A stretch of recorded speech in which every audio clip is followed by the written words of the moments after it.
Hello, everybody. Thank you for joining us this evening.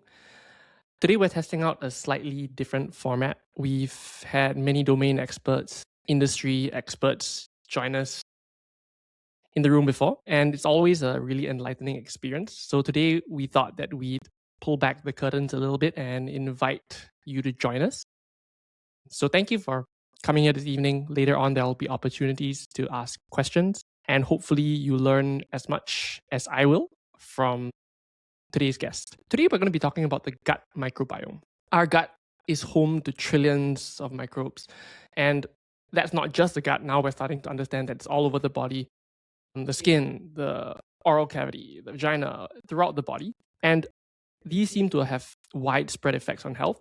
So today, I'm sitting down with Cheryl Sew Hoy, the founder and CEO of Tiny Health, one of the most innovative companies in the gut microbiome testing and microbiome testing in general space. Cheryl, welcome. Hi, Ryan. Thanks for having me. So, for those that have not met you before, maybe let's give them a chance to know you. Could you start with a 60-second introduction about yourself? Oh, 60-second. I'll try. You can move around. Well, I mean, this is my second company, basically. The first one, I sold to Walmart Labs a few years ago. And then, I got married and had kids, was trying to figure out what my next company would be. And I wanted my next company to be very mission driven and meaningful. And so my first daughter, 8 years ago now, was born via C-section. And so she was breech upside down. So her kind of bum first. And so I was researching during my pregnancy because I knew she was breeched. What would be the health consequences of a C-section born baby? And it turns out there's tons of literature around how the C-section born baby's gut looks very different from a vaginally born baby's gut. And they have different health consequences. So for example, a C-section born baby's gut could have 7 times higher risk of asthma than a vaginally born baby's gut. So I'm like, oh my gosh, I don't want my daughter to have asthma. That's actually not great, right? And then I learned there's a progression of allergic diseases called allergic march or atopic march. Yep. So it doesn't really start with asthma. It actually starts with eczema between 3 to 6 months. And then kids who have asthma or babies who have eczema have a high risk for food allergies. And then kids who have food allergies have higher risk for asthma and then hay fever as an adult. But now even kids are having hay fever, right? So this is a progression. So even though eczema, I don't know if you've had eczema as a kid. Oh, you did? Okay. Yeah. So you might think that, eczema is it goes away, but actually it just morphs into a different kind of allergic disease. It could be allergies, it could be food sensitivities, it could be asthma, right? So then I'm trying to understand what I'm trained as an engineer. And so I always want to understand, well, if something happens, what is the mechanism behind it, right? So then I realized that, okay, well, why C-section born babies have this unfortunate health consequence? So it turns out that the baby is sterile in the womb, there's no microbiome. And when they're born, they're swallowing the mom's vaginal microbes first, the microbiome from the vaginal fluids, and then some fecal fluid during the labor process. Baby swallows it. Sounds gross, but this is how you and I got our gut microbiomes from our moms, right? So C-section, kind of you're bypassing that process. The baby's not being exposed to the vaginal or gut microbes of the mom. And then during the operation from the mom, the baby's exposed to antibiotics too.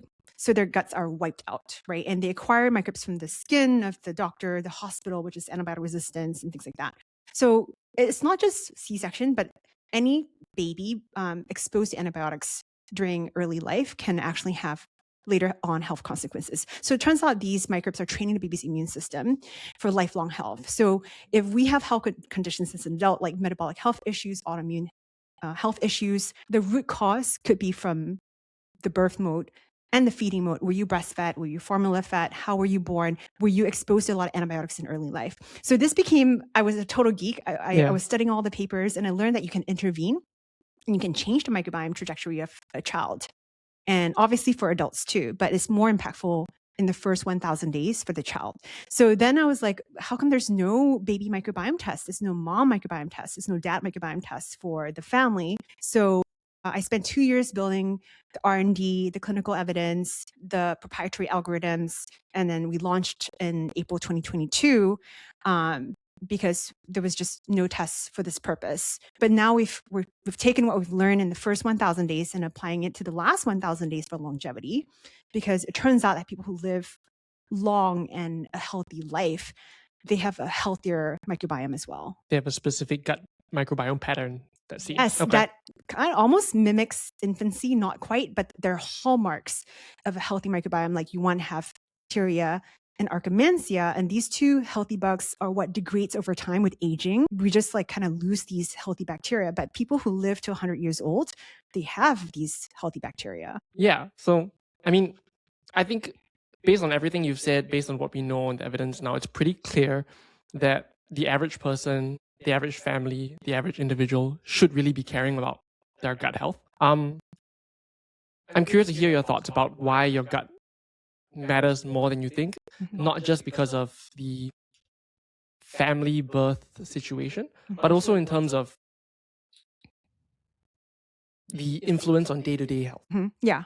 So, I mean, this is about like gut health 101, right? What is the gut microbiome, right? The microbiome is a very big word. And why gut specifically? Because basically, you said trillions. There's specifically like about 38 trillion microbes living on or in us, right?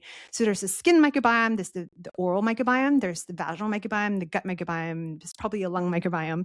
But most of it, I think 99% of the microbiome is in our guts.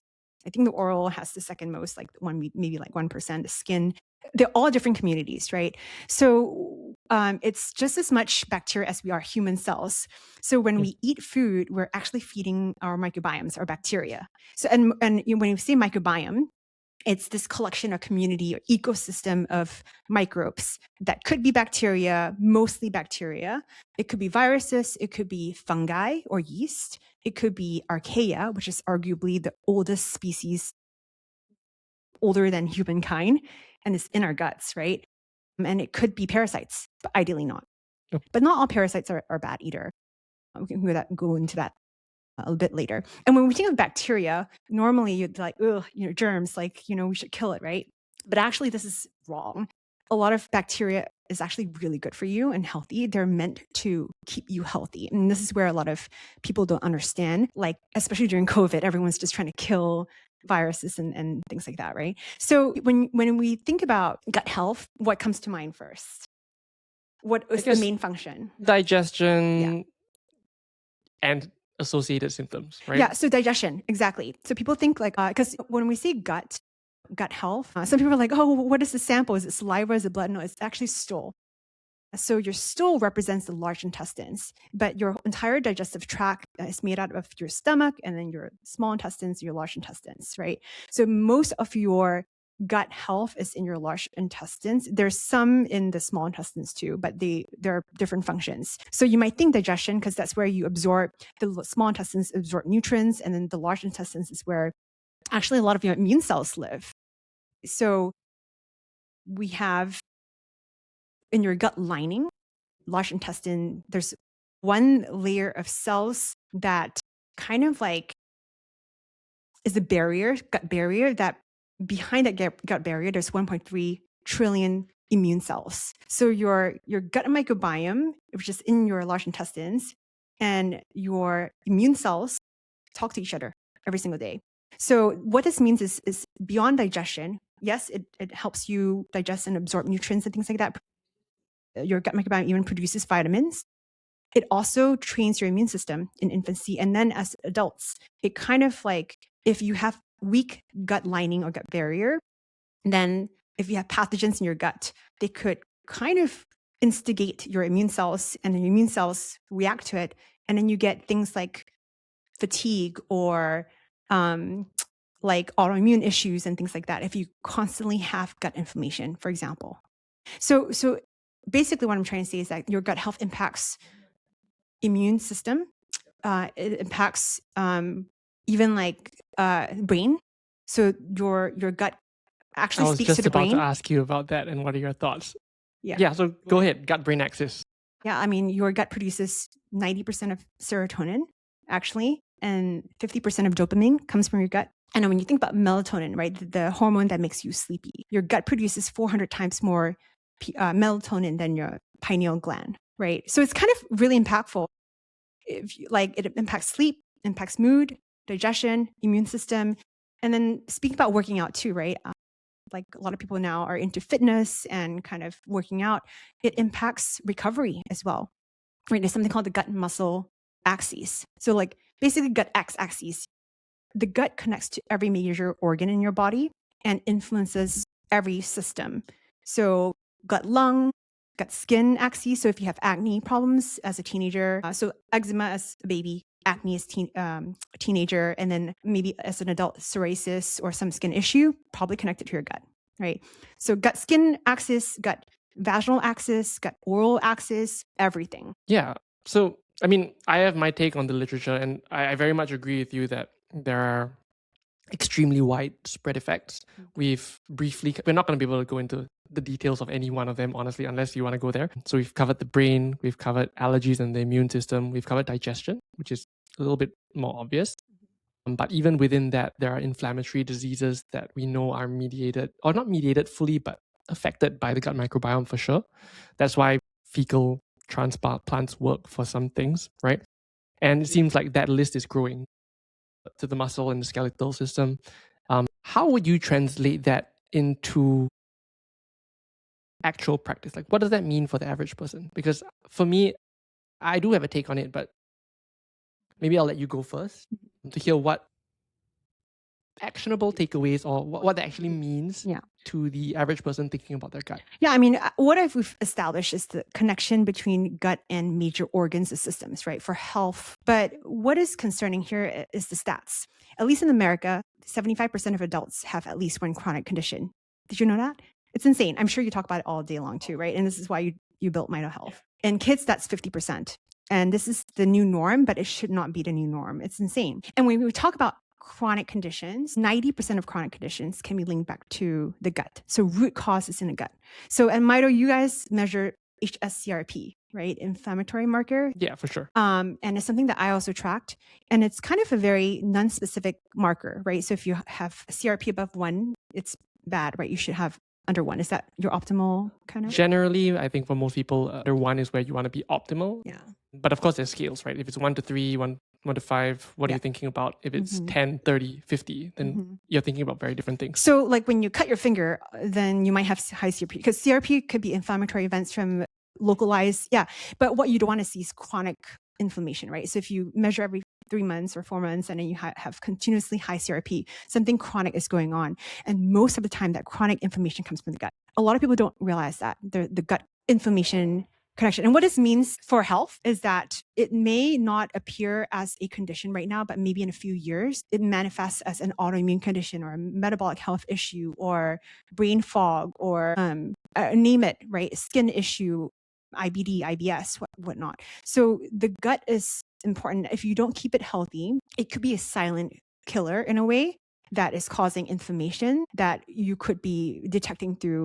It's not just CRP, it could be other markers as well, right? But a lot of the markers you guys are measuring through the serum probably has some root cause in the gut. Yeah, that's interesting. The gut very clearly matters way beyond digestion. And I guess to not oversimplify things, there's also a ton of other contributory factors. And I guess the interesting thing for me now is for all of these diseases where we know the gut is not just relevant, but important in the disease, what's the interplay there, right? I think it's interesting to see as the evidence grows how much of the interventions that are targeted at the gut, whether that really translates into improvement in the diseases that you spoke of. Yeah. I think we're starting to see some evidence for that in many spaces, but running these trials is going to take time. So I think it's early days yet. Yeah. But I am excited to see how that works. And I guess vice versa, right? Because it's a two-way street, exactly like you talked about. Everything is talking to the gut. Whether you treat the gut and that improves your sleep, for example, or your energy levels, or vice versa, whether improving your sleep will improve your gut. I think there's a two-way connection that's not yet fully explored, but 100%. It's very exciting. Yeah. The gut-brain connection, for example, is one that's very bidirectional. Like if you have poor sleep, then you have poor gut health. If you have poor gut health, you probably have poor sleep. So some, like, I guess to your point, some people are like, I get this question a lot. A lot of studies published with the connections are correlative. It's not causation, right? So definitely be aware of that. What we found in our work in infancy is that in the first 1,000 days, there's a stronger causation. So if the baby has poor gut health to begin with, and a lot of times that means missing beneficial bacteria. Some babies have none. It's insane. And all E. coli, for example, like salmonella type bacteria.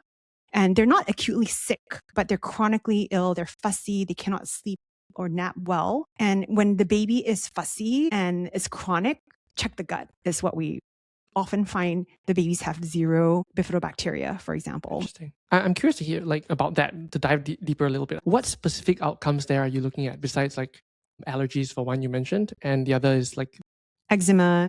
But the discomforts? precursor to, in a way, eczema, allergies are colicky symptoms, fussiness, spit ups, constipation, diarrhea. Every major baby symptom that people are like, oh, maybe it's normal. It's not. It's probably the gut. So we are a company where I want to be very clinically backed. So we actually publish an RCT, a randomized control trial, which is the highest grade. When you study papers as a doctor, I'm sure there's some correlative studies and very low evidence, maybe mice studies. We don't even look at mice studies. And then the highest quality evidence is a randomized control study, right?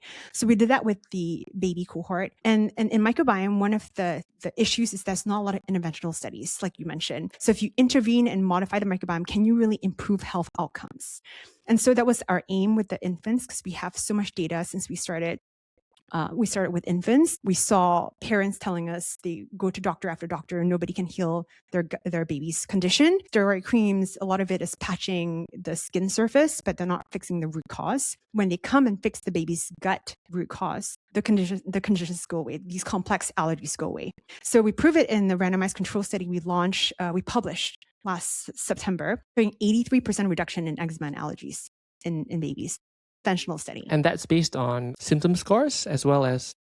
They're all... I guess you use the typical validated scores that you use to assess allergy severity. Yes. Okay. It's self-reported, but now we're doing a larger cohort. So that was with 53 infants, and we measured the microbiome changes. So for example, babies I mentioned had no bifidobacteria or very low, and then through the interventions, they had high amounts, and then reported symptoms were much less. So now we're repeating that trial with 150 infants and doing validated diagnosis markers. So we start our work in the baby cohort, but we're now bringing that to adults too, right? So what is the next adult condition that have more signals, predictive signals, right? If you have this condition, like for example, so not this specifically, but Parkinson's, for example, an old age disease, right? Neurological disease. Some emerging papers are showing that it's linked to constipation in not early life, but now, if you're in their 30s or 40s and you are constipated in the future, there may be high likelihood of you getting Parkinson's. So there are some, and then now the one that's making news right now is colorectal cancer.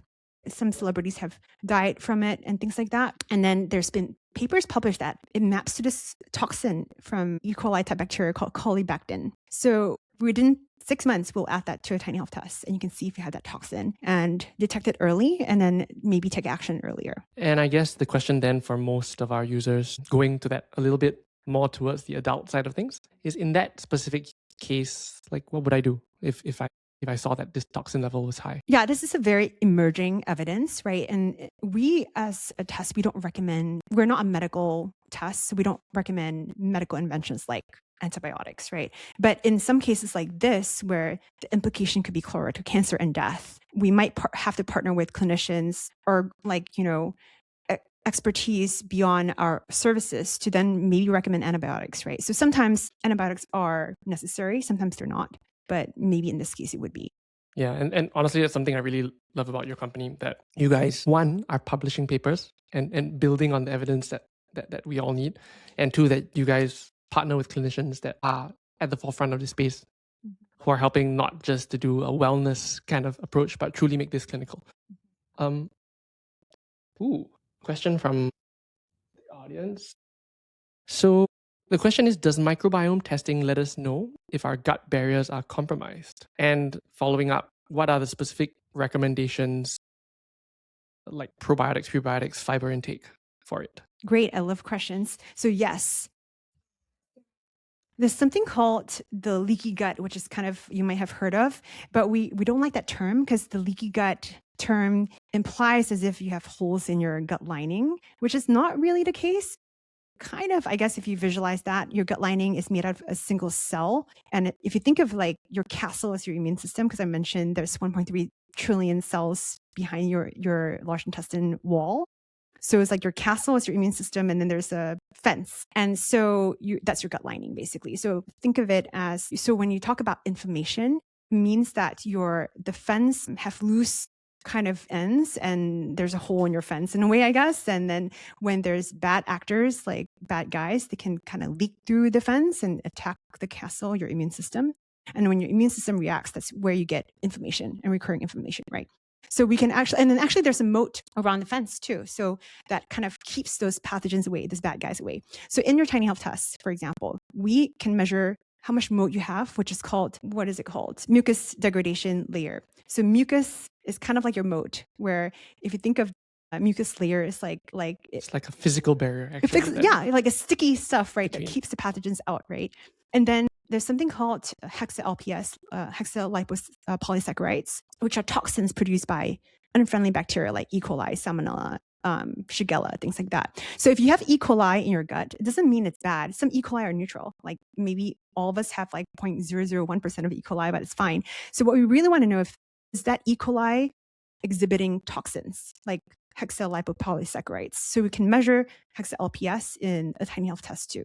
So if you have LPS, if you have no mucus degradation layer, if you have high hydrogen sulfide producing bacteria, which gives you smelly farts, then you might have a compromised gut lining, gut barrier, which is your fence weaken, and then the bad guys can pass through. So that's what causes inflammation, and you can measure that in a tiny health test. Yeah, that's a nice analogy. I guess it's a weakening, not a complete breakdown. And I guess to follow up on that question, for people who have evidence of such compromise, let's just use that word. For people with evidence of gut compromise, what would be the first actionable steps that you would recommend? So we only recommend dietary or nutrition modifications or supplements or lifestyle changes. So it's never medication, for example. And all the recommendations we recommend are evidence-backed, meaning it's linked to PubMed articles that back up that intervention. And we don't tell you not to eat certain foods because there's no science behind don't eat broccoli or don't eat blueberries. There's just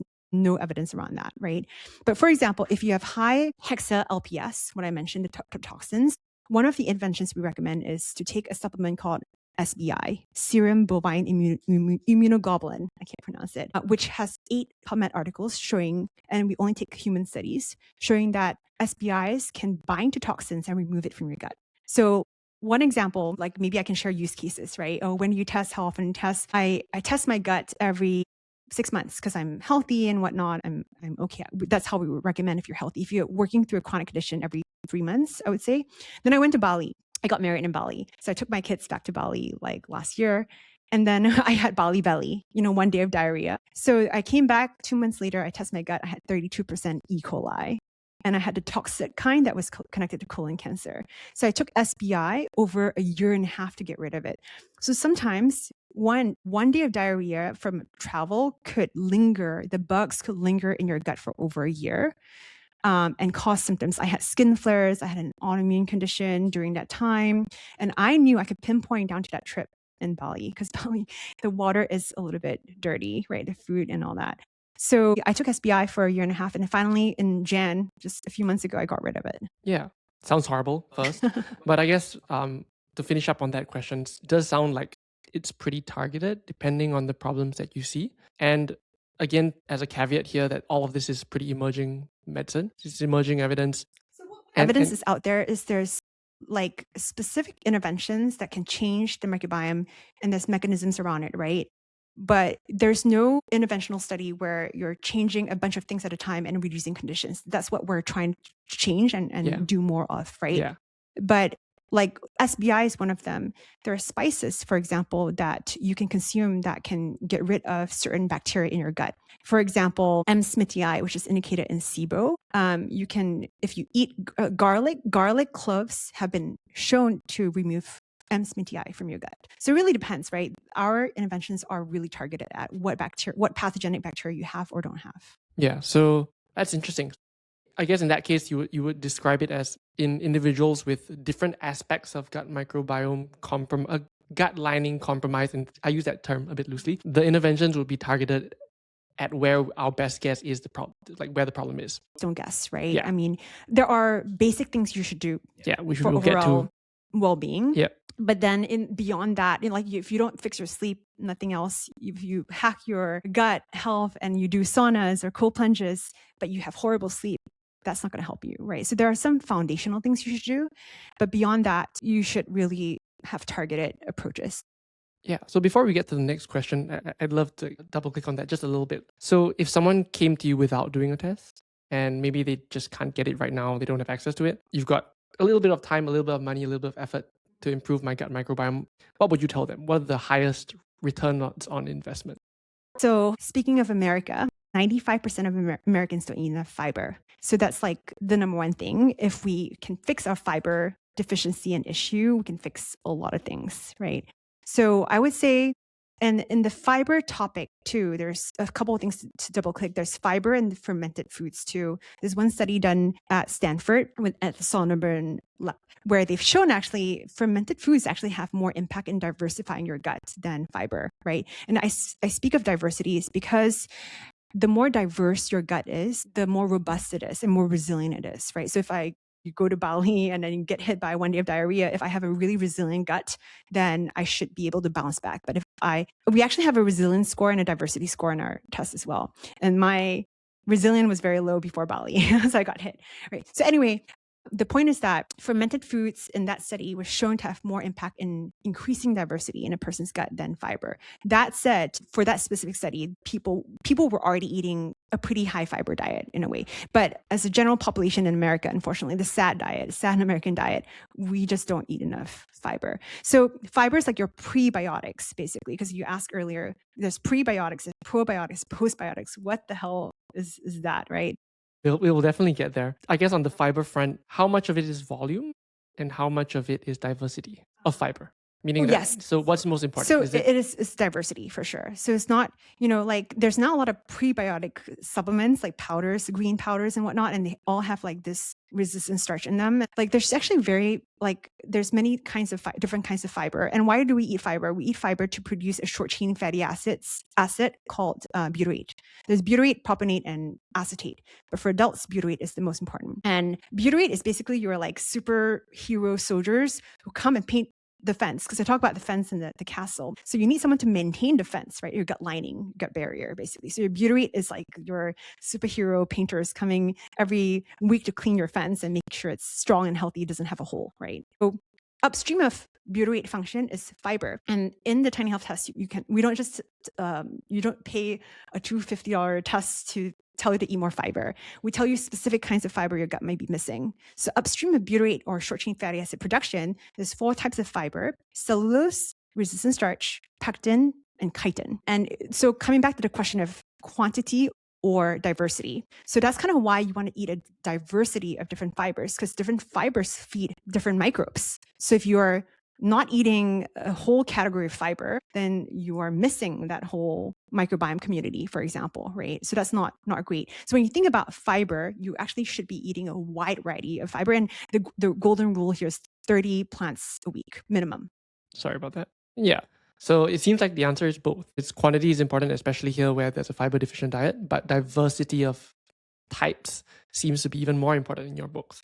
And 30 sometimes scares people, right? Oh my gosh, like I only like to eat 5 plants, right? But if actually the plant system includes herbs and seeds, spices, and even like fruits, right? So if you make a morning smoothie, my favorite hack, if you are not on the fiber track yet and you're just protein working out and things like that, if you make a smoothie, you can easily have 10 different plants in there, because you throw flax seeds, hemp seeds, some blueberries, a banana, maybe some spinach, and then some cinnamon, there's how many, like 6, so it's not that hard to get 30 a week, but you want diversity. Yeah, I think that's really encouraging for a lot of people to hear, because I think when people think 30 vegetables, different types of plants, then you think of like how many species of green leaves can I eat? But yeah, it seems like the spices and all of that really are contributors to different types. On the fermented foods piece, before I take that question to you, is there I don't recall when I was looking at that same paper that you were talking about, but I don't think they specified the subtypes of fermented foods. Are there differences in the different types of fermented foods around? That paper showed that for fermented foods is about the consistency. So eating a little bit every single day is more important than eating large volumes of fermented food once a month, for example, right?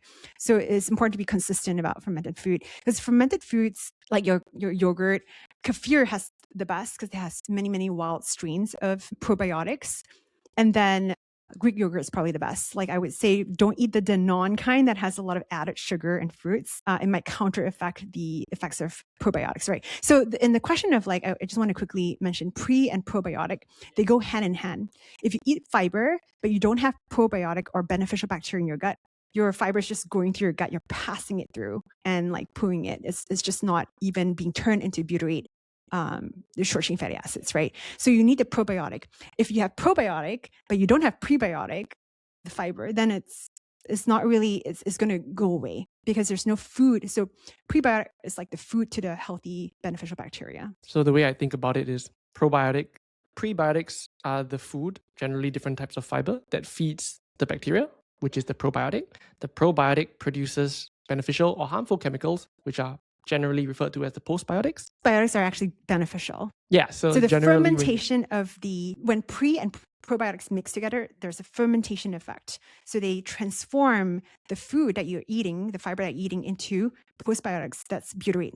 So butyrate, the short chain fatty acids we mentioned, is a form of postbiotic. That's the most useful for our gut health and our overall health. And last term that listeners might come across, symbiotics. Symbiotics is just really a combination. Exactly. So in the past, probiotic companies were just selling probiotics, but now they're realizing, we need the pre and the pro, and combining it, we're calling a symbiotic. And then now there's also postbiotics. You can actually buy butyrate supplements, right? So if your gut health test shows you're low in butyrate production, then you could jump the gun. But ideally, you're fixing upstream issues and eating more fiber and naturally fermenting it. How I view supplements and how Tiny Health views supplements is that supplements are a quicker way for you to get high doses of something to get there quicker. But I would not encourage you to rely on supplements for life. The goal should be to eventually pair the supplements with a healthy diet, because that's more sustainable and maintainable. And then, kind of get there quicker, but then you have to maintain it through diet, right? And good lifestyle habits. Yeah, supplements are supplemental, right? So next question here that came in from Tara. Tara, what insights have Tiny Health gleaned about the delay in gut maturation in preterm babies? So the infant microbiome is really different from the adult microbiome. We actually want low maturation, low diversity. So remember I said we should have high diversity. So adults, you should have between 300 to 500 species. The more, the better. The more robust your rainforest is, for example. In babies under 6 months, you actually want very low diversity. And then post 6 months, because infants usually start solids around 6 months, you want high diversity, right? Infants who are compromised, maybe from preterm or antibiotic use, we may see actually high maturation too early or low maturation. So I like for preterm specifically, I don't have the answers, but we see high maturation with formula feeding sometimes. And if you feed the infant solid too soon, there's higher maturation too quickly, which could lead to then metabolic health issues like obesity or diabetes. Yeah. So it seems like maturation is not necessarily a positive thing in this scenario. The typical trajectory is that in the early months when babies are expected to be pretty much breastfed entirely in an ideal situation, we expect a narrower diversity. And then once you introduce more foods, your gut develops with you. It matures with you.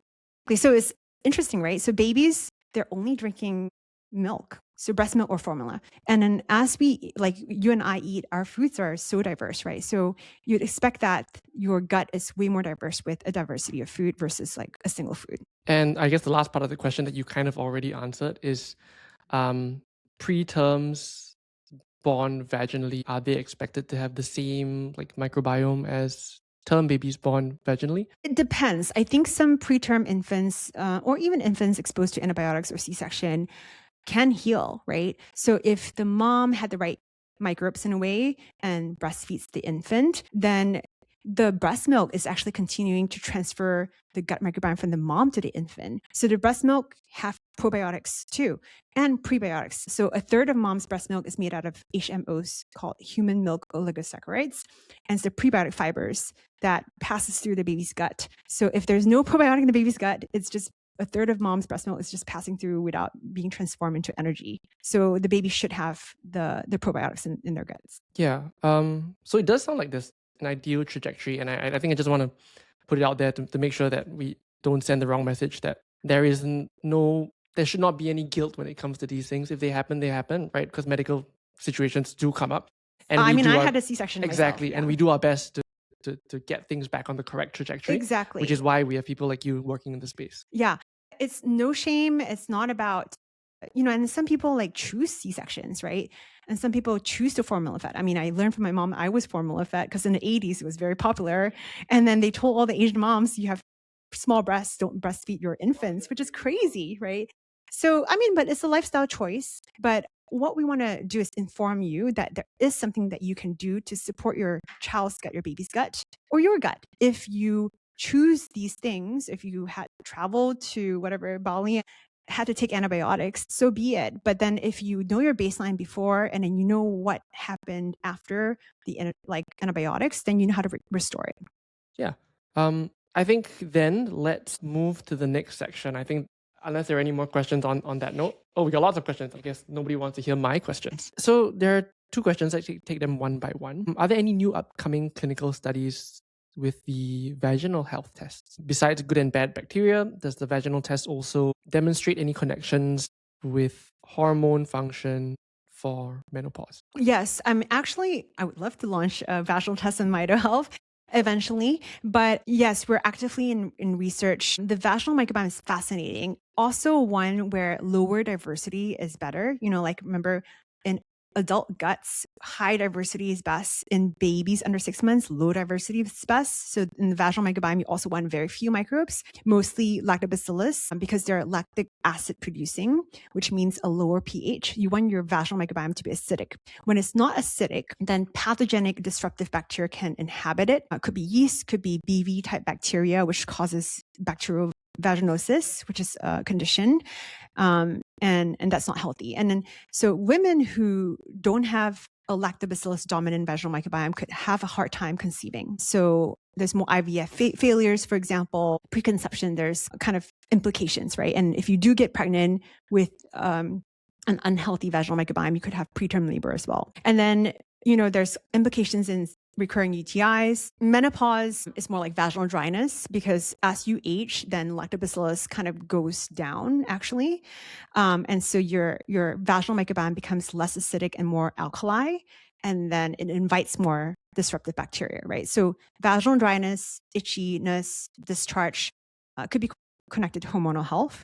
So it's interesting because I just gave birth to my son, my 3rd child. He's 13 months. Some of your team have seen him. But so postpartum, I've no estrogen drops, right? I think progesterone, estrogen, I can't remember which one. And before giving birth, I had 98% lactobacillus. Postpartum, because of my hormone levels changed, I had 0 lactobacillus. It went down to 0. So it just shows you but postpartum is normal. And that just means I can't get pregnant very easily again until my lactobacillus goes back up. But it mimics kind of like when estrogen goes down with menopause, then your lactobacillus goes down. So this is just to show that your lactobacillus levels in your vaginal microbiome is so connected to hormones. Yeah, before we get to the second question, I want to dive in a little bit there. So I do agree that most of the evidence seems to come from the IVF related studies and fertility related studies, and then by extension we learn about the vaginal microbiome. The other term that's come up relatively frequently is the estrobolome, right? How the gut predominantly, but also a little bit of the vaginal microbiome interact with the female hormone system. In the gut, actually. So when we talk about the estrobolome, it's in the gut. So your gut produces this enzyme called beta-glucuronidase, or beta-gluc for short, right? So when it kind of is in charge of recycling estrogen in your body. And so if you have too much of it or too little of it, has implications with estrogen levels in your system. But that's for women, right? So you kind of have to maintain that. And we measure that in the tiny health test as well. You can measure your beta gluc levels. For men, it actually is, or women too, the same enzyme, beta gluc, is in charge for removing or recycling medication like Tylenol. Right? So if you took Tylenol maybe a while ago and then you had like insufficient beta gluc levels, it could recycle Tylenol in your gut, which is not great in your body. And that's also not to say that estrogen is not an important hormone in men as well, right? Exactly. So it's applicable to both genders here. The last bit there, which you were talking about, which I think will be helpful for many people, is you mentioned how the hormonal transitions in a woman's life, the different stages, puberty, postpartum, perimenopause, postmenopause, the gut microbiome does shift. Should women be thinking about their gut differently at different stages? Yes, preconception, fertility reasons to pass on to your baby. So I mentioned my story about my C-section of my daughter, and then I had my second child, my son, where I had a vaginal birth after a C-section. And turns out that I didn't have any bifidobacteria, the one microbe I was supposed to transfer to my son. So this is to say that you should, if you're thinking about kids in the future, you don't have kids yet, or you have a kid and want a second kid, the dad and the mom should be preparing their gut microbiome, because they're sharing that with the baby. So dads transfer 20% of their microbiome to their kids in the first year of life. Moms, through a vaginal birth, transfer about 70%. Through a C-section, moms transfer 20%. The same contribution from mom and dad through a C-section. So that's microbiome is important too. And then so it's important for your child's health, lifelong health, right? And then as you age, like the whole, menopause, perimenopause is important for the beta gluc reasons, for example. And in fact, there's a female versus a male microbiome because it's so impacted by hormonal stuff too, right? Women who are in menopause stage, their guts look more like male microbiomes. Yeah. And I guess throughout this process, of course, there's going to be slight changes in how the focuses of gut-related habits, but the broad umbrella remains the same at each stage, that it's going to be fiber, diversity of fiber, fermented foods, as well as targeted interventions depending on your unique composition. I would say, we are, as I mentioned earlier, so focused on germs and kind of like, I want to kill. Like our conventional medicine, and even some aspects of functional integrative medicine is very focused on killing. So we're trying to change the paradigm, because what we see, at least with the tiny health testing population, we have over 125,000 samples now at this point. A lot of chronic conditions is linked to missing beneficial functions, not the presence of pathogens or parasites, which could be a factor if you don't have beneficial functions, right? So really it is about how do you make sure you have sufficient beneficial functions in your gut, not just the presence of pathogens. So there's just different hallmarks of the gut microbiome that you should be looking at. Do you have beneficial functions? Do you have pathogens or parasites? Then your gut barrier, is that strong? So that we have the 3 indexes to represent that. Do you have sufficient short-chain fatty acids? And then upstream of short-chain fatty acids like butyrate, do you have sufficient fiber fermentation, like, the 4 fibers I mentioned earlier? Yeah. Sorry, we have another question. So hopping topics a little bit here. We spoke earlier about probiotics, prebiotics, and postbiotics. Which gut health supplements actually have strong evidence? Question from John. And one more from that is, does it matter which strain? How do I choose the right one? I mean, definitely. This is where, I think maybe the more pertinent question is, does everyone need a probiotic, a daily probiotic? And I would say no. I would say it depends, right? I think it depends what your gut is missing. It depends the strain that your gut needs, because different strains perform different functions, right? So if your gut is missing bifidobacteria, which my gut was, then I was focusing on a bifidobacteria probiotic. But probiotic, again, remember, alone it doesn't work. I need to supplement with a prebiotic, right? So you can either take a prebiotic powder, like there's tons of fiber, like a fiber powder now, or you can eat real whole foods with a wide variety of plants or fruits and vegetables, polyphenols, to supplement the probiotic, right? So there's a ton of evidence around pre and probiotic, but they're all kind of like different strains, different mechanisms, and different prebiotic fibers feeding different probiotics, right? So it's hard to answer which one has the most evidence. It depends. Like some strains have more evidence than other strains. That's interesting. And as I think about that, your response there, do you think that could explain the failure of many of the older RCTs on where they just give a placebo and then they give a standardized probiotic. Everyone gets the same thing. So, I mean, that is a really tough question to answer because I think as science and technology, sequencing technology improves, as our understanding of the gut microbiome and research improves, then we get better trials, right? But a lot of the earlier trials were based off of very generic, like you said, probiotic. And then sometimes it works, sometimes it doesn't work. So it's kind of like there's some evidence and you use the best that you can. Like that's kind of what our team does. Our team is really trained to see what evidence we should take and what we can recommend versus what is like, this is not strong at all. We actually don't even, we discard those papers. And even if those papers, that overall evidence is not there yet, it does seem like many of your users are seeing benefits from more precise, precision targeted interventions rather than a broad stroke. We haven't published this data yet, but I just got my data science team to pour over the data. So for example, a condition called IBS, which can manifest as bloating or constipation or diarrhea or just discomfort. I think 40% of our users report that. And that's irritable bowel syndrome for those. Yes. And it's kind of very hard to diagnose, but it's, yeah. So users who did a tiny health test and follow our interventions, 60% saw improvements, not just in the gut microbiome score, but also in symptom reduction. So something that in the future we would love to publish, something like that. So it does seem like to the question, which is what has strong evidence, I think right now the answer is not really any of them, but there's growing evidence and Cheryl and her team are bringing that evidence to the public. The evidence strength, it depends on the specific strains, right? Correct. An indication, exactly. Like I talk about bifidobacteria, there's tons of papers around bifido strains of probiotic. There's Archimensea, which is really important for metabolic health and gut lining, and GLP-1 is so popular now. Your gut can produce GLP-1 naturally. And for that to happen, you need Archimensea, you need butyrate function, bifidobacteria, things like that, right? So my gut has no Archimensea, for example. So I may need to supplement with those strains and eat polyphenol-rich foods, the prebiotic for the probiotic, which is Archimensea. So it just really depends. There's a lot of evidence that Archimensea supports a variety of health benefits, for example. So I guess a simple answer for that question doesn't really exist, but I think the paradigms that I think of when it comes to which supplements to consider when it comes to gut health, to your point, probiotics are a little bit more precise, right? You need to decide which one for your indication and for your test result. Prebiotics in general, I am a little bit more bullish on because especially if it comes from the diet, great. Prebiotics generally feed the right things. And one additional paradigm that I think about is the delivery method. I don't think all delivery methods are the same. You're delivering live bacteria, sometimes killed bacteria, but you're delivering bacteria to the gut. I don't know how to quantify it, but I would assume that different brands, different formulations, different delivery systems would get to the right place or not. And this is where it's the wild, wild west, right? Supplement industry is not regulated. So in fact, we do third-party validation and testing. This might sound shocking to you, but 70% of probiotics who market the strains they market don't have them. So only 30%.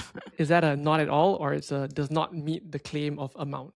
We don't do like so precise, but for example, they may market this strain and we find a different strain from China, like kind of like they're substituting it. So for those products, we don't recommend them because we know, right? So what we're trying to push the industry to do is be better. So on the back end, we have a B2B business where we do research with companies. So a lot of supplement companies, they say, oh, this helps with your gut health, or this helps with like butyrate or XYZ. Well, back it up with a clinical study, right? Don't just market the claims. So we work with CROs to actually support democratizing access to microbiome data. And we have a research rate that's cheaper so that we can actually support these supplements in creating better formulation with newer technology. Because again, a lot of maybe probiotics manufactured based off of old evidence, right, that may not be true now. Like, for example, vaginal oral probiotics, a lot of evidence or clinical studies were in Lactobacillus rhamnosus and uteri. But that's actually not the lactobacillus in your vaginal microbiome. Your vaginal microbiome has, it's mostly L. crispatus, L. gasseri, or L. iners. So, and now the supplement industry is aware of that, and they're manufacturing more oral vaginal probiotics or suppositories that has these specific strains, right? And there's more now clinical evidence with these strains coming out.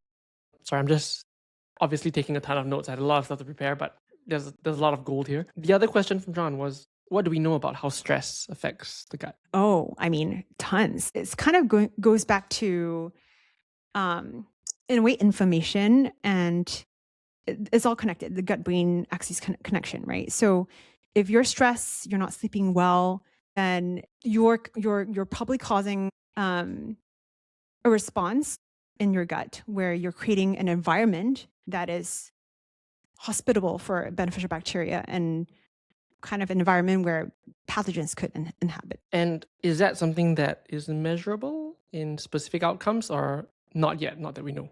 But kind of like there's correlation for sure. Yeah. Okay. So before we go on to the next question, there's one thing that I always hate getting done to me, but I'm going to do it to you anyway. The rapid fire product round. Basically, all of these are trending gut health products, and I'd love to hear your one sentence, like it's worth it, maybe you save your money kind of reviews. It's okay, none of them are brands. So let's start with the easy one, fermented foods. Absolutely. Take them all the time. Kefir, ideally. Kombucha. Yes. But it depends on sugar levels, so don't take those that are high sugar. Apple cider vinegar gummies. I like apple cider vinegar, a lot of health benefits. I don't like gummies just because they stick to your teeth and may create dental issues. And are the, I broke my rapid fire round. Are the quantities of the beneficial prebiotics that you're looking for there, or in the vinegar itself versus the gummies, is there a huge difference? Like how a lot of these green powders say they have fiber in it, but it's like 1 point something, or like not even 1 gram. Yeah, I think that's where you need sufficient quantities, and there's differences between insoluble fiber and soluble fiber, right? And you need both. So I think like if your diet consists of only green powders as your source of fiber, then it's not going to be healthy, right? You really need to eat whole foods, and then like you said, these supplements should only be supplementary. Got it. Okay, next one, prebiotic sodas. I love them, but it's questionable. I mean, they sometimes claim like 3 grams of fiber. I'm like, oh. I mean, I would love to do a clinical study with one of them. Yes, but not everyone needs it, right? This is one form of insoluble fiber, but it helps with constipation, motility, and has lots of benefits. And it's one of the things where in a tiny health test, you can measure if you need it. Prebiotic fiber supplements in general? Same thing.